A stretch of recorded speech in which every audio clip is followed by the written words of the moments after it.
Hello, my friends. Welcome back to another episode of HavahSomeStories. Today, Miss HavahLava will be bringing to you Book 4 from the Tuttle Twins, The Food Truck Fiasco. Let's get started. Connor Boyack. You can feel free to relax and listen. You can draw pictures. You can read along with me. You can just do whatever you like while I'm reading. Just enjoy. Pull over, everybody, Emily shouted as they waved a large sign in the air so the passing drivers could see what she and Ethan were selling. The Tuttle Twins had been running a lemonade stand for a few months. On hot, sunny days, more people would stop for a refreshing drink. But on cooler days like today, there was less interest.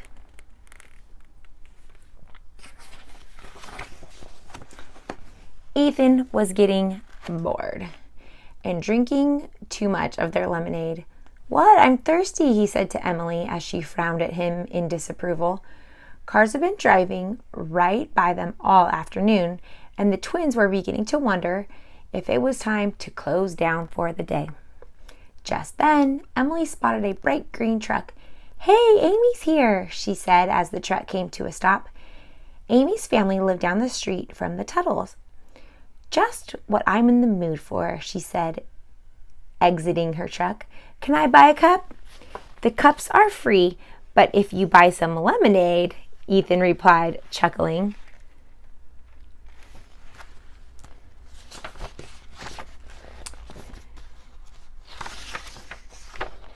Emily handed Amy her cup of lemonade in exchange for 2 quarters.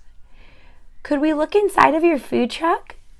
she asked Amy. "I've always wanted to see what it's like." "You bet," Amy said. It was a kitchen on wheels. She let them explore the truck as she heated up a couple slices of leftover pizza for them. Ethan was very curious and had lots of questions about Amy's business. "Is this your job?" he asked. "How do you find all of your customers?"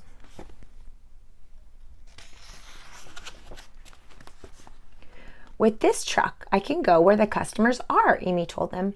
"For example, a bunch of food trucks will be at the football game this Saturday." "Our family loves to go to football games," Emily said excitedly.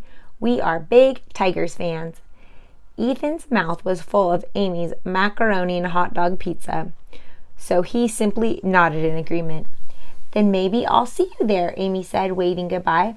As she drove off, another customer stopped by for some lemonade.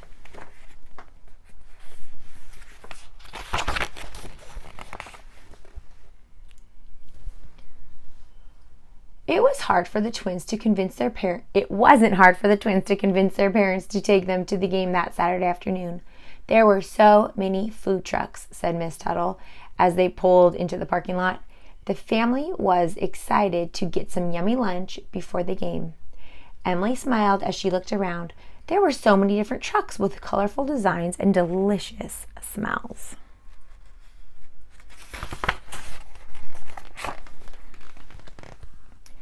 "I'm going to get some tacos," Mr. Tuttle said. He handed some money to the twins. Miss Tuttle decided to try a bacon cheeseburger. "Let's meet up when we all have our food," she said as she started toward a silly-looking truck that was half cow, half pig. "There's Amy's truck," Ethan shouted, pulling on Emily's arm. Emily had been talking all day about how great Amy's pizza was. The twins ran through the crowd to get a few slices to eat. The twins had to wait in line. Amy's food truck was pretty popular. While they waited, they noticed a big "for sale" sign on the side of the truck. "Amy, why are you selling your truck?" asked Ethan once it was their turn. "I thought you really liked your job." Amy's smile quickly disappeared, and she became sad. "I really wish I could keep doing it, but I'm not making enough money," she replied. The twins were confused. "But there's lots of people buying your pizza," Ethan said. "So what's the problem?"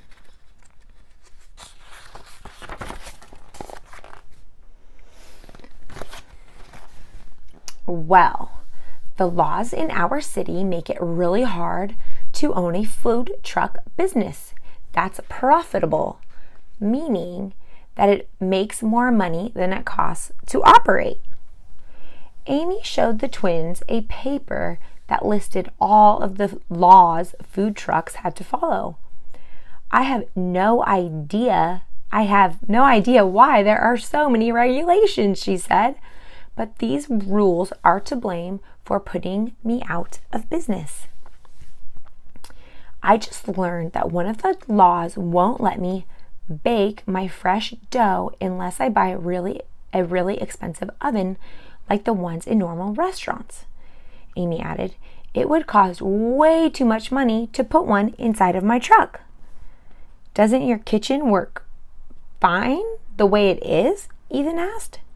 Why would they make a law like that? Amy shrugged her shoulders. Emily pointed to the neighboring food truck. Maybe one of the other food truck owners knows, she said.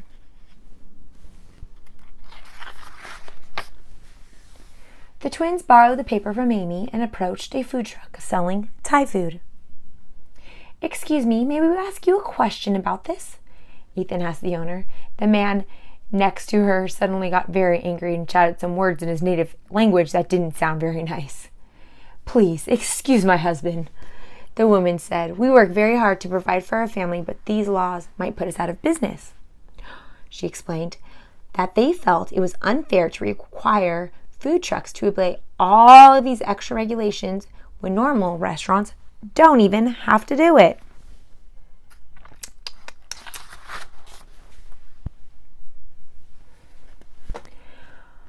I'll tell you why that is, called out a man from another food truck who had overheard them.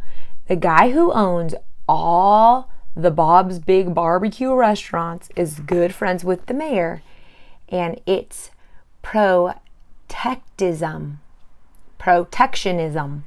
The twins walked over to the man who also sold barbecue. What do you mean? Asked Emily curiously. What is protectionism? I can make better food than Bob, and for a better price, he said. Of course, Bob doesn't like that, so he got his friends in government to make laws that protect his business by making it more difficult for mine. That's protectionism. Blue and red lights flashed suddenly. The crowd made way for the police car to stop in front of the taco truck where Mr. Tuttle was. The police officer said that all the food trucks had to leave once the game was over and never return. But nobody has complained, protested the taco truck's owner. Nobody has gotten sick or had any problems with my food.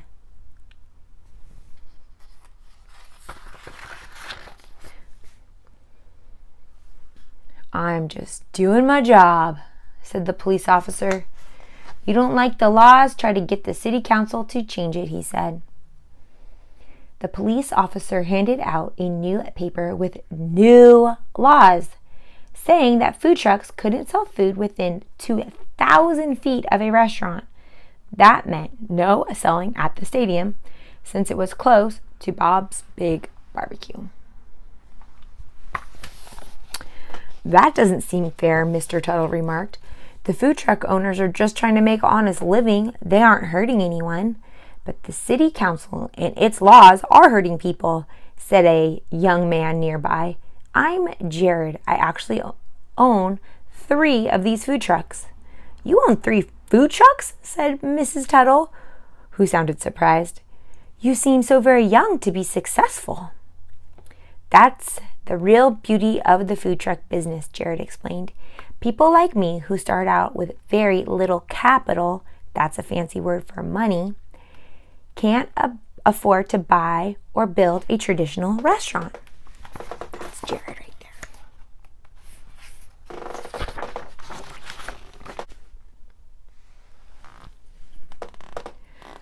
But because a food truck costs less than a building, he said, I can offer great food for a better price than the big restaurants. That's called competition, Mr. Tuttle explained to the twins. Each business tries hard to make the best food for the lowest price in order to get more customers and make more money. Exactly, Jared replied. My first priority is to keep my customers happy and safe, he explained. If my prices are too high or if a customer doesn't like my food, they will go somewhere else. But the worst thing to happen would be if my food made someone sick. They would tell their friends that my business would suffer.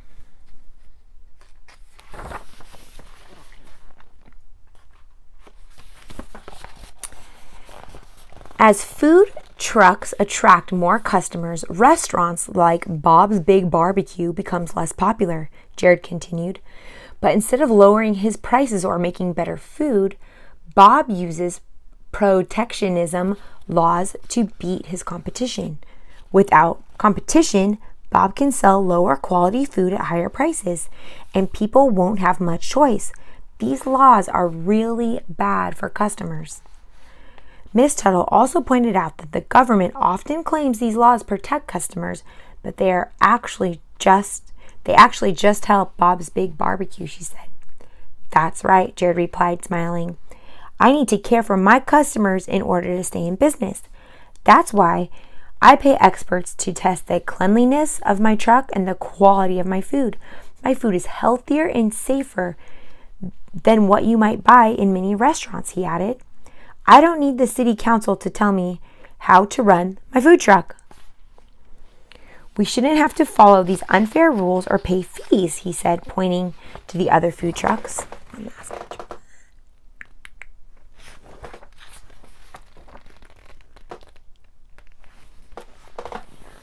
But wouldn't it bother you that you're breaking the law, Emily wondered. Look, we're all Tigers fans here, right? Jared asked. Imagine if the referee was a fan of the other team and he made the Tigers play harder by harder rules so that his favorite team will win. That wouldn't be fair, Emily said. Exactly, Jared replied. But we wouldn't blame our team. We'd blame the cheating referees. That's the same thing with food trucks, he continued. The city council is hurting business like mine in order to help the other team win. In this case, restaurants like Bob's Big Barbecue.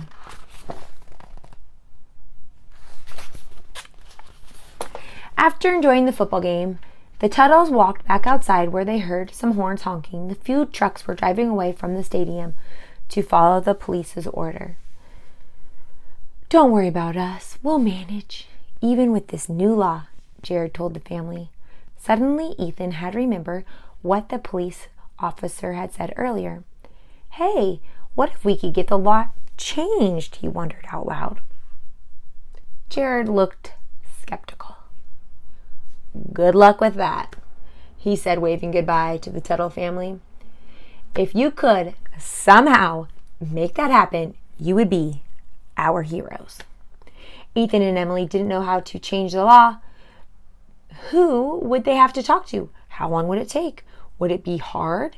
The twins asked themselves many questions as the Tuttle family returned home.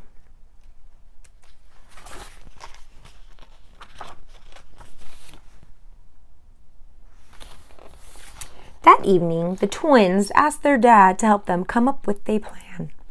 Mr. Tuttle had worked on some political campaigns when he was younger, helping change laws and get people elected to the city council, so he had lots of suggestions for the twins. The three of them thought about lots of ideas they could try, and Mr. Tuttle wrote everything on the whiteboard in his office. What a good guy. To change these food truck laws, you have to educate people, he explained. And to do that, you have to get their attention. Soon the plan was complete. The twins had an idea they felt would get the people's attention and could get them to pressure the city's mayor and council into changing the law. Ooh, yeah, this looks good. Go Tuttle Twins. Here we go. Let's see what they're gonna do. I'm so excited. The twins spent the next several days planning for their event. Food Truck Friday, calling each food truck owner and designing flyers to help spread the word. Jared and Amy came over to help. They brought green t-shirts and buttons for their friends and customers to wear to show their support. Food truck freedom. Mr. Tuttle's job was to call reporters and editors at the news stations and tell them about what would be happening. When they learned that a couple of 9-year-old children were planning to protest, reporters seemed very interested in coming to the event.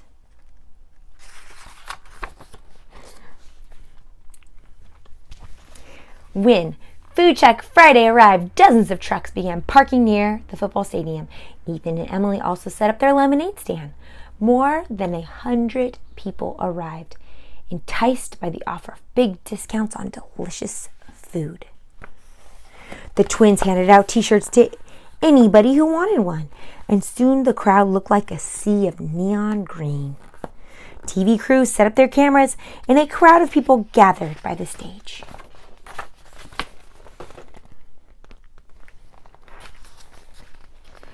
I didn't have to shut my business down because of spoiled food or lack of customers, Amy told the reporters. It was because of this piece of paper, she said, holding up the list of food truck regulations passed by the city council. Look around, she continued. All of these people are happily buying and selling. Nobody is getting sick. People are choosing what they want to do. This is freedom. Jared then stepped forward to speak. What the public needs to understand is that freedom comes at a cost. Each of these food truck owners is breaking a law today, but it's an unfair one. The camera zoomed in on the paper where Jared was pointing to the law that said no food truck may operate within 2,000 feet of a restaurant. There is no reason to force our businesses to stay away from restaurants, except to protect them from competition. Protectionism is wrong, Jared shouted.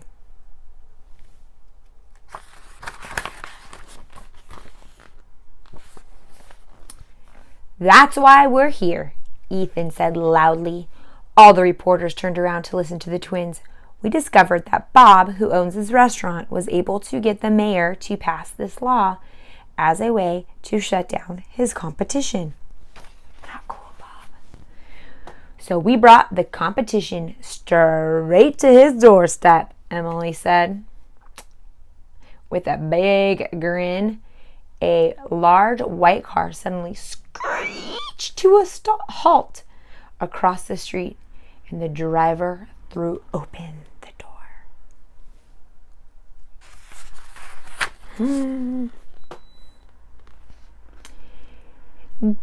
Get out of here, all of you, the driver bellowed as the TV cameras turned towards him. It was Bob, the restaurant owner, and he was really upset. You're violating the law, said Bob to Ethan and Emily. I'm going to call the police, he shouted, waving his finger at the twins. The reporters were wide-eyed and amazed that they were catching this on camera. Certainly didn't look good for Bob to show him yelling at young children on TV. Don't worry, guys. I doubt the police will come today, Jared whispered to the twins. It wouldn't look very good for the mayor if the police were to shut us down now. Jared was right. Bob didn't even bother calling the police, but instead went inside his restaurant to hide from the cameras.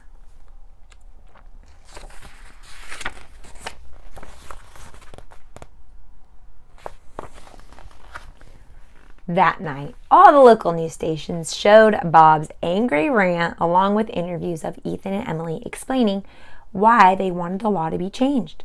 So the next morning, the city newspaper featured the story on its front page. The Tuttle Twins' phone was ringing off the hook, with friends, family, and neighbors excited to see that Food Truck Friday was a success. But we're not done yet, Ethan and Emily told each of the people who called. They made sure to invite them to the next part of the project.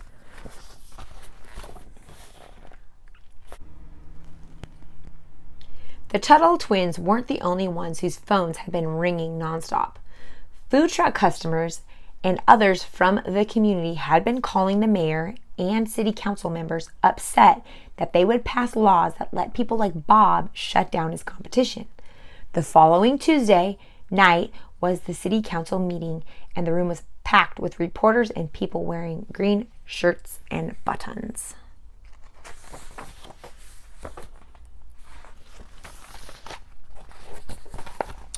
During the public comment period, several food truck owners got up and explained how the unfair laws had hurt their business.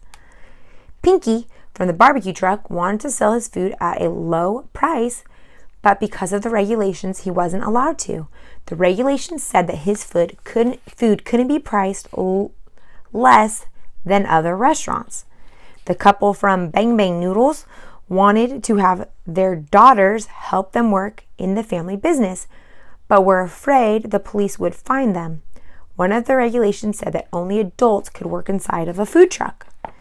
A man from Hoagie Burger felt thrilled to be a business owner, but he couldn't make enough money to pay all of the extra fees to the government.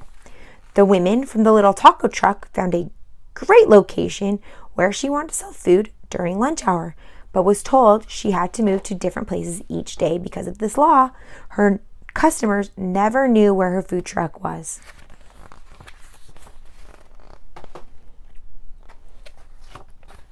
Finally, the Tuttle Twins approached the podium. "My brother and I have a lemonade stand," Emily told the elected officials. "We'd be pretty upset if we had to follow all of these extra rules. We have learned that many of the laws and rules that the businesses have to follow are used to help big companies hurt their competition. These are called protectionist laws," Ethan added, reading his notes. "And that's what the laws on this paper are," he said, holding up the list of food truck regulations. "It's not fair, so it has to stop. You need to repeal them and treat these businesses fairly like any other restaurant."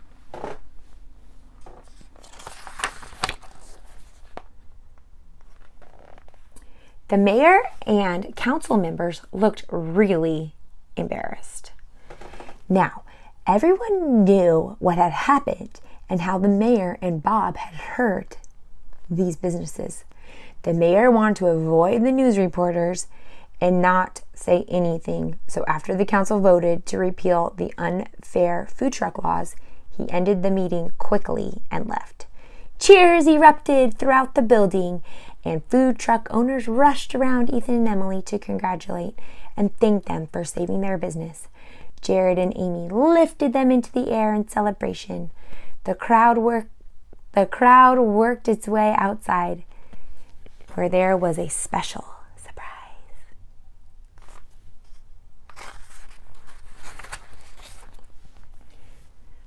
Mr. and Miss Tuttle had set up the twins' lemonade stand outside of City Hall, where a long line of customers eagerly awaited. "3 cheers for the Tuttle Twins!" Amy shouted as the crowd raised their glass of lemonade to celebrate the hard work and accomplishments of Ethan and Emily.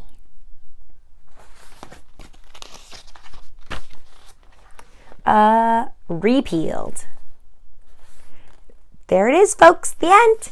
This is the author and illustrator. I bet there's some vocabulary words back here. Let's have a look. If you like the Tuttle Twins, you can order their books from TuttleTwins.com. Here is a biography about a guy who teaches economics. In the back here, we have a glossary of terms. These are some fun books that can teach you some really important lessons. So that was the Food Truck Fiasco, Tuttle Twins, book 4. Like and subscribe and tell your friends. Watch all of the HavahSomeStories, and we'll see you next time. Bye.